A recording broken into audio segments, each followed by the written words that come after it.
Salut à tous, ici Alex de Ludovox.fr, bienvenue dans Studio Chrono. Aujourd'hui, on va parler de Piment qui ment. C'est un jeu pour 3 à 20 joueurs à partir de 14 ans pour des parties de 15 minutes environ. Il s'agit d'un jeu d'ambiance dans lequel vous allez devoir vous auto-évaluer sur différentes questions, en sachant que pour cela, vous allez avoir un plateau vertical comme ceci, sur lequel vous pourrez venir positionner les étiquettes correspondant à votre personne, au niveau directement d'une échelle représentée juste ici. Pour cela, il va également y avoir des cartes qui vont déterminer sur quelle échelle on essaye de jouer, comme par exemple ici le fait que l'on cherche à savoir combien de fois on se souvient de nos rêves en pourcentage, ou encore le temps que l'on met le matin avant de réussir à complètement se réveiller. L'idée est qu'on va jouer des tours de jeu ainsi, en sachant qu'il va également y avoir des cartes d'honnêteté qui vont être distribuées. La plupart des gens autour de la table auront une carte honnête, mais il y aura une personne qui aura la carte menteur, et qui elle devra tenter d'embrouiller ses partenaires pour justement donner une réponse qui est suffisamment éloignée de la vérité. Ici, pour ce premier tour de jeu, on a choisi de jouer avec la carte qui nous demande de savoir combien de fois est-ce qu'on s'est mis en colère cette année.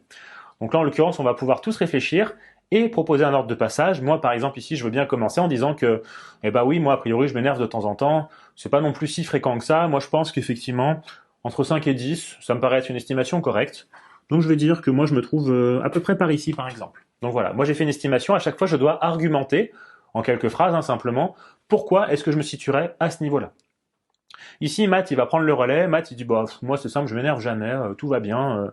Pour le coup, c'est assez tranquille, la vie. Donc, je suis plutôt tout en bas. Et moi, je vais me mettre vraiment à ce niveau-là, juste ici. C'est peut-être une fois dans l'année, histoire de marquer le coup, quoi.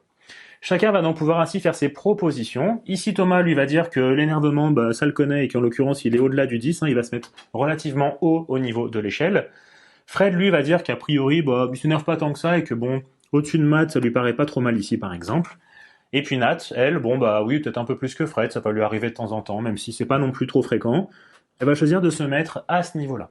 Donc là, une fois que les argumentations sont faites et que l'échelle a été déterminée, on va pouvoir tenter secrètement de savoir qui parmi nous on pense repérer comme étant le menteur.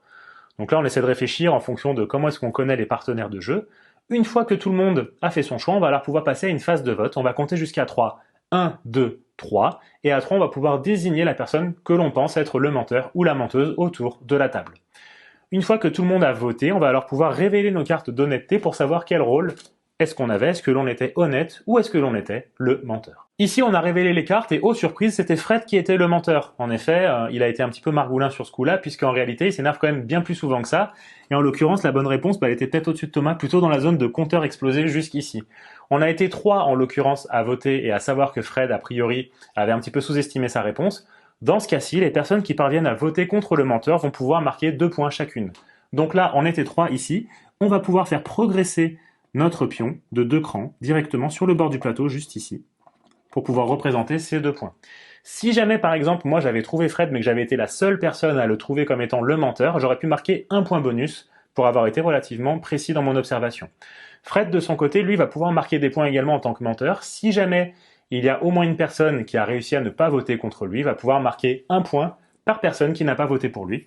Ici, c'est le cas, il va donc pouvoir marquer 1 point comme ceci. À noter que le maximum sera de 3 points marqués de cette façon-là. Également, Fred aurait pu marquer un point bonus si jamais il avait fait une proposition qui se trouvait à l'extrême bas de l'échelle ou bien à l'extrême haut. Il aurait marqué un point bonus de cette façon-là en prenant un risque. Attention cependant, puisque si jamais sa réponse n'est pas jugée suffisamment loin de la vérité par rapport à ce qu'il aurait vraiment répondu, dans ce cas-ci, les joueurs peuvent se mettre d'accord pour invalider sa proposition et dans ce cas-ci, le menteur ne marque aucun point.